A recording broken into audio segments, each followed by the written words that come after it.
Hello everyone and welcome into our final installment of the Path to 2409 Star Trek Online lore series. Today we're going to be talking about volumes 28 and 29. Fighting continued in the Arcanus sector, with both the Federation and the Klingons reporting significant losses. The Klingons might be happy that their crews are dying with honor, but we sent our sons and daughters to Starfleet to explore, not fight, said activist Chrome Naret. Isn't it time to find a peaceful solution? In fact, the Federation tried to do just that, sending repeated messages from the Federation Council and even a personal plea from Federation President Aniko Keg to Chancellor Jimpak. The Federation was seeking peace talks or a ceasefire so that groundwork could be made toward a full peace summit. Jimpak refused. No longer will we die at the death of thousands cuts, said Jimpak to the High Council. Peace was the death of the Klingon Empire. Thankfully, it was a mistake that we caught in time. Conflict is what makes us Klingon. Combat makes us strong. I write my story with my blade, and the ink is the blood of my enemies. The Vulcan Science Academy was working on improvements to transwarp technology. It's obvious that we need to improve our security and speed, said Solarian, one of the lead researchers. Transwarp is the future of interstellar travel and the Federation. Reports from the Philo system indicated that the Philosians were struck by a similar virus of which continued to rage through the Carnegie system. Starfleet Medical dispatched exobiology and medical teams, but they did not expect to find a counteragent quickly. The unusual nature of the Philosian anatomy makes any treatment difficult, said Admiral Beverly Crusher, Chief of Starfleet Medical. However, we are confident that, in cooperation with the Philosian scientists, we will be able to help them. In Romulan space, Starfleet intelligence observers reported that Sela revived one of Praetor Teresa's ideas, a Romulan monarch. Sela hasn't said a word about it herself, of course, but the allies of hers in the Senate are floating the idea, one agent said. And it's not a coincidence that the people have started making comparisons between Sela and beloved Romulan rulers like Al-e-Masori and T-Royal. There's even quite a search going on for the Sword of Sistask, even though everyone believes it was destroyed when the homeworld was lost. On Kronos, representatives of the Lethians approached Chancellor Jimpak, seeking either entry into the Empire or a non-aggression pact like the one the Empire had with the Nausicaans. Jimpak seemed amiable to having Lethians owe allegiance to the Empire, but overall the Klingons did not see the negotiations as a high priority and progress was slow. In the Gomba system, forces of the houses of Martok and Durash clashed over possession of a small planetoid rich in resources. This is the start of the war, mark my words, said Tyrion, a historian and lore signer of Kronos. I've seen it before. There will be glory and honor and blood. Much blood will be shed. The Klingon and Gorn invaded Cestus III, a Starfleet, and Starfleet massed a fleet to defend the planet and its population.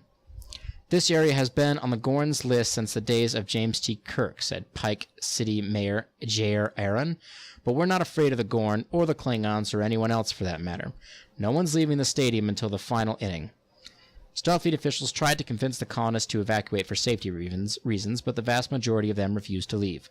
The residents of Cestus III vowed to stay and defend their homes. We appreciate the spirit of Cestus III residents, but we implore them to consider evacuating. At least send the young and ill to stay safe, said Starfleet spokesperson Loris Brex. This is a war. We can't promise a happy ending. On Stardate 85365.28, years of instability and infighting in the Romulan Star Empire seemingly came to a close with the coronation of Empress Sela. The new Empress would not have a praetor, and the Senate would serve at her pleasure. Security has clamped down on the capital, a Starfleet intelligence source inside the Romulan space said.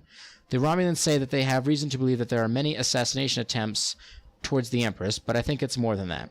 This is the first time Sela can show just how much of a control freak she is. Observers at the coronation of Empress Sela said it was proceeded with as much pomp and circumstances as the recovering Romulan Star Empire could muster. Sela called for a return to the traditions of old, including the carrying of honor blades and blood oaths. In fact, before taking the crown, the Empress used a jeweled blade to cut her own palm. As the blood dripped down onto a rug of white fur, Sela took an oath to uphold and preserve the Empire with her life. Tradition is very important to this new order, said the Starfleet intelligence source. Sela is consciously recalling a golden age on the old homeworld and using those memories to inspire the people. They're talking about the Minashai again, and a lot of people have started referring to Nova Roma as Mol Rihan, which is New Romulus in High Renishu. After Starfleet lost contact with Starbase 236 in late September, it sent the USS Enterprise E to investigate. This could be related to the war. It could be something else. It could be a simple equipment failure, Breck said. Our primary concern is the safety of the Starbase crew.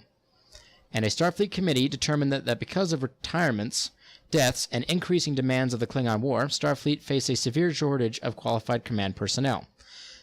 The committee recommended revising rules on away teams to encourage more officers to seek command positions, increasing enrollment at Starfleet Academy, and revising the command structure to allow for the best use of experienced personnel.